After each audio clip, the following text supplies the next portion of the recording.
Chapter 9, Knocking on Doors. The Introduction of Free City Delivery, 1863. The year is 1863. The United States is in the throes of its greatest conflict. The telegraph wires are humming with news of Vicksburg and Gettysburg. But in the quiet, tree-lined streets of Cleveland, Ohio, and the brownstone rows of New York City, a different kind of history is being written. It is a quiet revolution. It does not arrive with the boom of a cannon, but with the sharp rap, rap, rap of a brass knocker against a wooden door. Chapter 9 of our history is the story of the letter carrier. It is the story of a fundamental shift in the psychology of communication. For nearly a century, the mail was something you had to seek out. It was a destination. You had to leave your home, walk through the weather, and stand in a line to see if the world had remembered you. But in 1863, the dynamic inverted. The government decided to walk to you. To understand the relief this brought, we must first revisit the chaos of the general delivery window. Imagine a rainy Tuesday in November 1862. You live in Philadelphia. You're expecting a letter from a business partner in Boston. To get it, you must go to the main post office. The post office is not just a building, it is a crush of humanity. As you approach, you see the line snake out the door and onto the wet cobblestones. Inside, the air is thick with the smell of damp wool, pipe tobacco, and coal smoke. The floor is muddy from hundreds of boots. You stand in line. You wait. The line moves inch by inch. You watch the back of the man in front of you. You listen to the murmur of conversations, politics, war, prices. This was the town square of the 19th century, but it was also a place of immense inefficiency. Finally, after 40 minutes, you reach the wicket. The clerk looks at you. He is tired. He has checked thousands of names today. Name? James Miller. The clerk turns to the pigeonholes. M, ma, mi. He flips through a stack of letters. The sound of shuffling paper is the only sound you hear. Nothing for you, Mr. Miller. The disappointment is physical. You have wasted an hour. You have walked a mile in the rain, and you have nothing to show for it. This scene was repeated daily in every major city in America. The volume of mail was exploding, driven by the war and the Industrial Revolution. The post offices were physically unable to hold the people. The lobbies were becoming dangerous, breeding grounds for pickpockets and fights.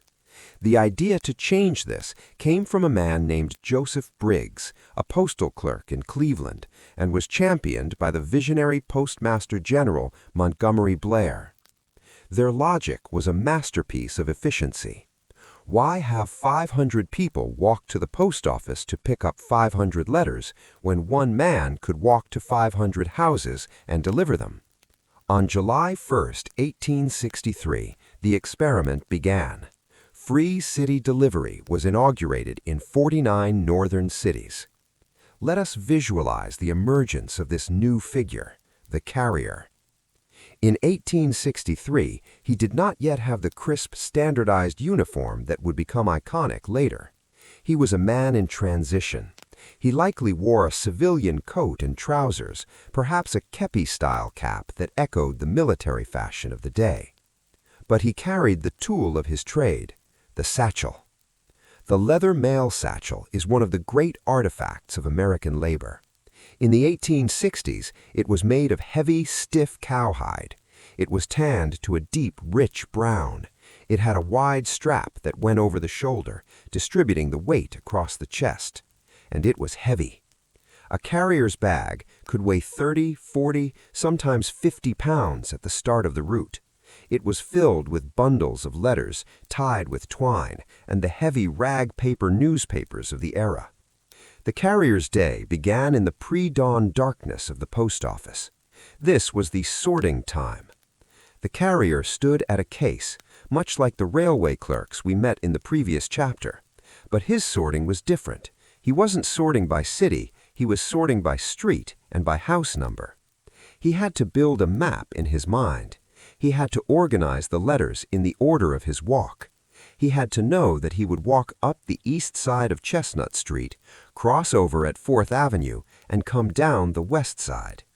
If he sorted a letter out of order, he would have to backtrack, wasting precious steps. Once the bag was packed, or strapped out, he hit the street. The rhythm of the carrier is a walking meditation. Step, step, step. The leather bag rubs against his hip. The brass buckles jingle softly. In 1863, the streets were not the paved, smooth surfaces we know today. They were dirt, macadam, or cobblestone. They were filled with horse manure and mud. The carrier had to navigate this obstacle course. He had to dodge the carriage wheels. He had to step over the puddles. And he had to find the houses. This brings us to the great logistical hurdle of free city delivery, the address. Before 1863, precise addresses were a luxury, not a necessity. You might tell someone you lived on Elm Street, near the church. That was enough for a visitor to find you, but it was not enough for a mailman. The post office issued a mandate: no number, no mail. This forced a wave of municipal organization. Cities had to survey their streets. Homeowners had to go to the hardware store, buy metal numbers, and nail them to their doorposts. Imagine the confusion of those early months. The carrier arrives at a house. There is no number. He knows a Mr. Smith lives here, but the letter is addressed to 124 Elm Street. Is this 124? Or is the next house 124? He knocks. The sound of the knock is the defining sound of this era. In 1863, there were no mailboxes. The letter slot cut into the door was a novelty that was just beginning to appear. So the carrier had to hand-deliver the mail to a person. He walked up the steps. He lifted the heavy brass knocker. Clack, clack. He waited. Inside the house, the rhythm of domestic life was interrupted. The mistress of the house, or the maid, would stop her work. "Who is it?" "The letter carrier." The door would open. The transaction was personal. The carrier would hand over the letters. He might touch his cap. "Good morning, ma'am. News from the front. I hope it is good." "Thank you." The door would close. The carrier would turn, walk down the steps, and move to the next house. This waiting time at the door was the bane of the system. A carrier could spend 2 or 3 hours a day just waiting for people to answer their doors. It led to the post office pleading with the public, "Please install a slot. Please put up a box." But in the beginning, the face-to-face contact was the norm. It turned the mailman into a neighbor. He became a familiar face, as reliable as the sunrise. He was seen every day, 6 days a week, sometimes twice a day in business districts. He knew the secrets of the street. He knew who was receiving overdue notices from the bank. He knew who was receiving scented envelopes with elegant handwriting. He knew which houses were in mourning, marked with black crepe on the door. He was the discreet witness to the life of the city. There is a sensory detail from this era that is often forgotten: the whistle. Because waiting at the door was so slow, many carriers adopted a whistle. As they approached a block or entered the vestibule of an apartment building, they would blow a sharp, distinctive blast. Tweet! This was the signal. It meant, "The mail is here. Come and get it." Residents would rush downstairs or out to their porches. It was a Pavlovian response. The whistle meant connection. It meant the silence of the day was broken. Let us follow a carrier on his route through a neighborhood in Boston in the winter of 1864. It is snowing. The flakes are large and wet, sticking to the wool of his coat. The streets are muffled and quiet. The gas lamps are flickering in the gray afternoon light. The carrier is cold. His boots are soaked through, but he keeps moving. He is driven by a strict schedule. He has to finish this round so he can return to the station, sort the afternoon mail, and go out again. He approaches a house where he knows a mother is waiting. Her son is with the 20th Massachusetts Infantry. She has been waiting for 3 weeks. He checks his bundle. The wet leather of the bag is heavy on his shoulder. He flips through the edges of the envelopes. There it is, a soiled envelope, postmarked from Virginia. He walks up the steps. He brushes the snow off his coat. He knocks. When the woman opens the door, she looks at his hands before she looks at his face. He extends the letter. He sees the relief wash over her, followed immediately by the fear of what might be inside. "Thank you," she whispers. He nods. He turns away, back into the snow. He has delivered a spark of life. He does not know what the letter says, but he knows the weight of it. This was the solemn duty of the Civil War carrier. In a time of national fragmentation, he was the weaver. He was stitching the threads of the family back together, one house at a time. The introduction of city delivery also changed the architecture of the American front door. Before this, the door was a barrier. It was a solid wall of wood to keep the world out. With the advent of the mail slot, the door became permeable. The mail slot is a fascinating piece of hardware. It had to be draft-proof. It usually had a spring-loaded flap, often made of brass or iron, sometimes engraved with the word letters. Inside the door, the letter would fall onto the floor or into a wire cage attached to the wood. The sound of the mail arriving changed. It was no longer a knock. It was the clack of the brass flap, followed by the soft hiss of paper sliding across the wood floor. It was a sound that could happen while you were in the other room or while you were asleep. You could wake up to find the world waiting for you on your doormat. This was a profound shift in privacy and convenience. As the system matured, the post office introduced another innovation, the collection box. If the carrier could bring mail to you, why couldn't he take mail from you? In the late 1860s, the first iron collection boxes began to appear on street corners. They were often mounted on lamp posts.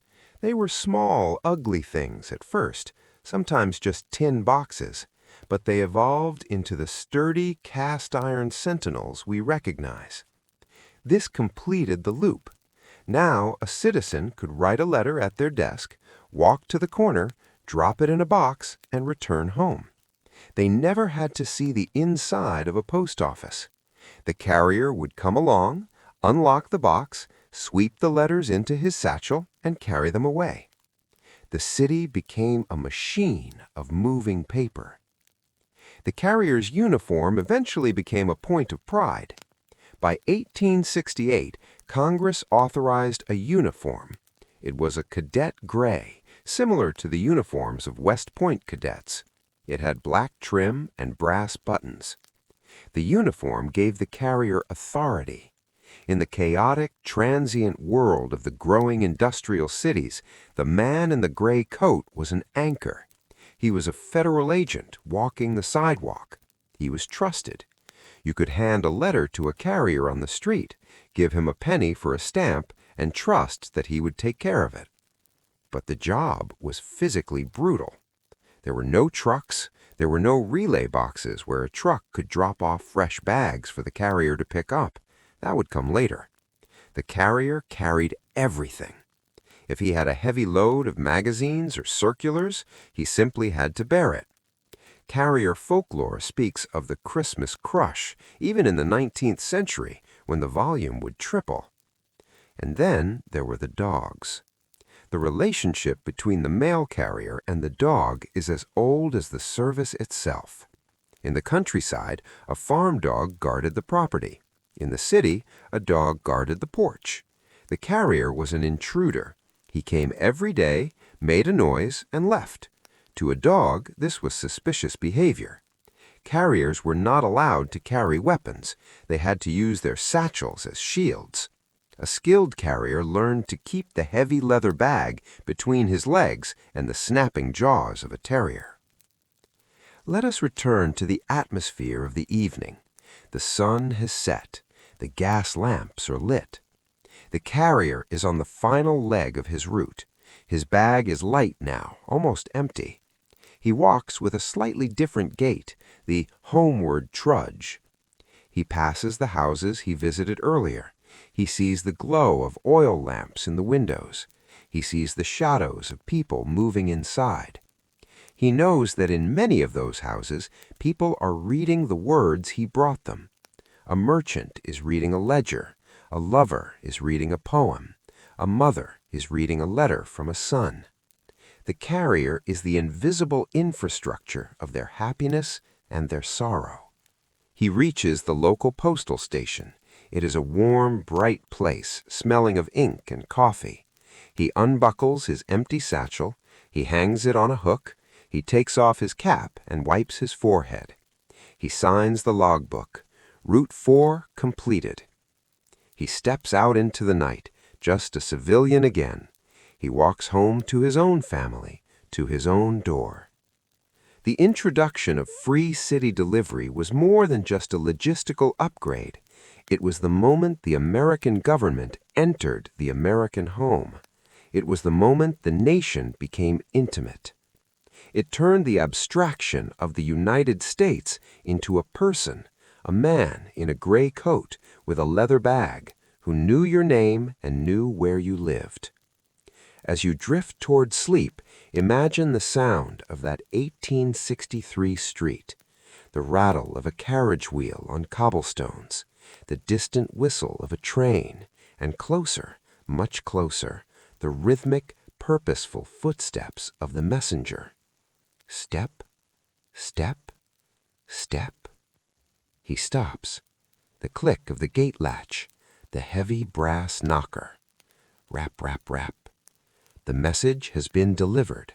The connection is made. The world is at your door.